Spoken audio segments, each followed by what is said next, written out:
Welcome to a new Daily Top Askreddit video. Today's topic: what were you doing when the Twin Towers fell? I remember it vividly. I was working in telesales for a very well-known, at the time, directory company. One of my colleagues drew everyone's attention to the news of what was unfolding. We were all stood looking at the TV in utter shock. Our manager came storming out of her office shouting and screaming at us to get back in the phones, telling us there was nothing we could do about it and to get back to work. She stood over us to ensure we started calls again. The abuse we rightly got from the companies we called was probably one of the lowest point I've ever had in my working life. Our boss was the same way. I'm in the UK and was working IT in an office. We heard the news and started looking it up in the internet. Quickly all news sites became overloaded. So we started listening to the radio. Our boss told us to turn it off and get back to work. We tried explaining how big this was and no one else in the building was working anyway, but she wasn't having it. Shortly after, me and a colleague and several friends from other departments just walked out and went to the nearby shops to watch on TVs in electrical store windows. It was very scary. It felt like it could have been the beginning of World War III.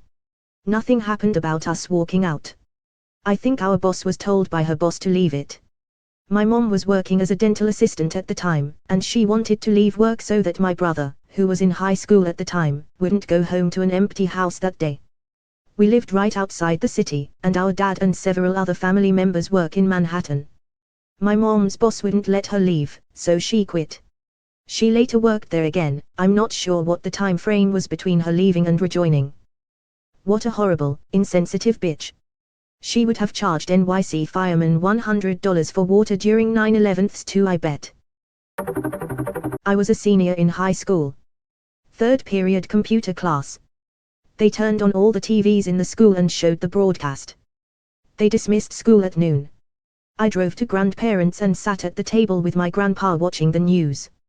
Me and him drove down about 40 minutes away to look at a car. He bought it for me, we stopped for dinner and we drove home. That was the last time I seen him alive. He passed away that night. I never remember 9/11 as the attack, but as the last day with my grandpa. He was a great man. Miss him every day even though it's been 20 years. I say this without a hint of sarcasm or trying to be funny. This was one of the most unpredictable comments I've ever read on Reddit. At no point did I know where this was going to go. It's a weird roller coaster of a day.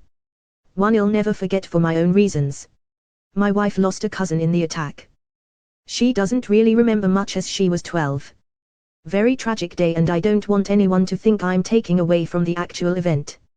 Just sharing where I was on 9/11. Caught the L at the Graham Avenue station maybe a minute after the first plane hit. From that side of the street, all I saw was a large plume of smoke and thought, I bet I'll hear about that fire later.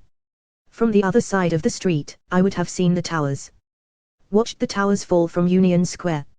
Holy crow, was USQ your final destination for that commute? Nope. Had to walk out. Across the Williamsburg Bridge. Stopped at a bar after crossing. Forgot a full pack of cigarettes. Many hours later, at a different bar a little further into Williamsburg, I ran into the couple who had been sitting next to me. They had my cigarettes. Getting ready for school, friend called me saying to look at the news. We ended up watching the news broadcast all day at school because my teacher said it had more historical importance than anything she was going to be teaching that day. Can I ask how the overall tone was in the classroom? Were people talking, crying, or was it dead silent? I'm assuming this is high school. I'm curious because I was 6 years old at the time, not aware of the gravity of the situation. What a crazy thing to watch such a pivotal moment in US history unfold while surrounded by classmates. I was in 4th grade at the time. To be honest, I think most of the class was just happy to not have a lecture. I'm from Queens, NYC. I was 11 and in 6th grade English class. TBH, I started junior high literally just a week or so before. We were just starting class when another teacher came in and told our teacher about a plane hitting one of the towers. After the second tower and the Pentagon got hit, we ended up moving to the gym and our parents came to pick us up. I remember a lot of crying kids and adults because many of the teachers had spouses who were first responders. My dad came to get me, but my mom was trapped in the city and ended up walking from her job in Manhattan, I think she worked by Union Square back then, into Long Island City in Queens via the 59th Street Bridge. We met up with her somewhere on Northern Boulevard, I think around 31st St. I don't remember a whole lot of specifics, but I do remember a huge crowd of people walking down Northern Boulevard, and a massive plume of smoke that seemed to cover the sky. It was extra jarring because it was actually a beautiful and clear fall day that day. Something I remember vividly was that a friend of my dad's came to our house later on that day, and he had been near Ground Zero. He had this really shaken expression and was absolutely covered in dust. I really shudder to think about that now that I'm older and I know what all that dust was made from. I'm from Queens, NY too. But at the time I was in the 3th grade. I remember my school principal made an announcement. Then the phone ringing and kids leaving. When my dad got me, I noticed everyone looking up at the sky. But all I saw was a blue sky. When I got home the first tower had fallen. And I didn't hear an airplane fly that day. As I lived by LaGuardia. But I only remember bits and pieces too. Edit, 3rd grade. Not 8th. Sorry. I was 8 years old. I was leaned up against one of those big tree planters outside the Paramount building on Broad, 30 blocks from Ground Zero, smoking a cigarette to try and calm down after the second plane hit. I felt the ground shake through the planter and rushed back in to find the first tower had fallen. It was one hell of a day. How far did you have to walk to get home? My cousin said he found a guy closing down his bike shop and offered him significant sum of cash. Cousin worked in finance midtown, to buy a bike to get home, as he knew he was going to have to walk home to Jersey otherwise. Not op.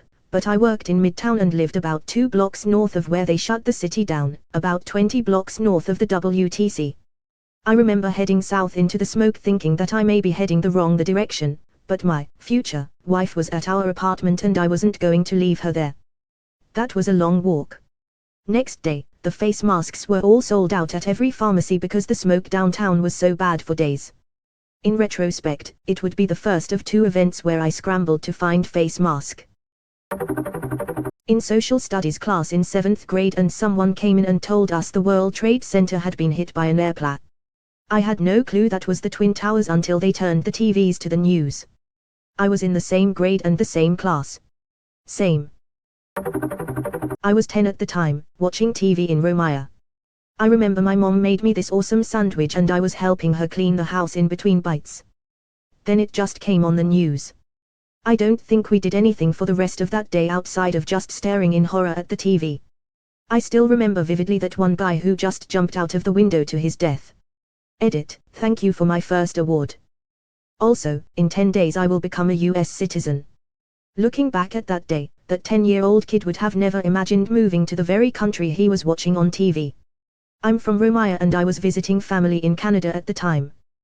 We were on the first flight to leave the airport after the attack and I remember the panic and confusion everywhere even though we were in another country altogether. With delays, extra security and everything, it took my brother, my grandmother and I a total of 38 hours to get from Toronto to Bucharest. We were 13 at the time, my brother and I. Don't think I fully grasped the severity of what happened back then. Hell, I'm not sure I still do and it's been 20 years. It's very interesting to hear about the reactions from around the world. Being American, you kind of only think of how it affected us. My history teacher turned the TV on as we watched the planes fly into the towers. Little did we know we were watching history live. Had a half day of school because the county fair was that week and it was all you could ride wristband day. Most of us were pissed because none of our parents would take us to the fair, but we were too young to realize the gravity of the situation on that day. I was in 9th grade American history first period as we started hearing about what happened. We lived 20 minimum from our state capital, IL. A lot of the kids' parents worked in that area and left work to come get their kids and go home, not knowing what was coming next. They didn't know if other cities would be targeted and there was just a lot of fear going around. With some kids going home, our classes weren't cancelled but they gave us filler work to keep us busy. I was in 10th grade, recent American history. There's something about being in that class that always felt odd. We had a substitute that day and I have always wondered what it would have been like with the beloved teacher there. Then I went to French class and we listened to NPR with the lights off. I still feel bad for some of the teachers who were clearly upset but could go home. I worked for a day trading company. We had data feeds from individuals in the towers. One person that did trading news broadcasts pretty much said, "Shit, the other tower is on fire, I'm getting out of here," and left. Saved his life. I worked in Midtown, we had offices in the WTC. I remember women shrieking. It was crazy. I called my family to say I was okay. It was probably really early where they were. It was hard to explain on the phone what was happening. Guess that was shock. Ended up walking to a friend's apartment so I wouldn't be alone. It was like a weird apocalypse movie with all of the office workers walking through the park in the middle of the day.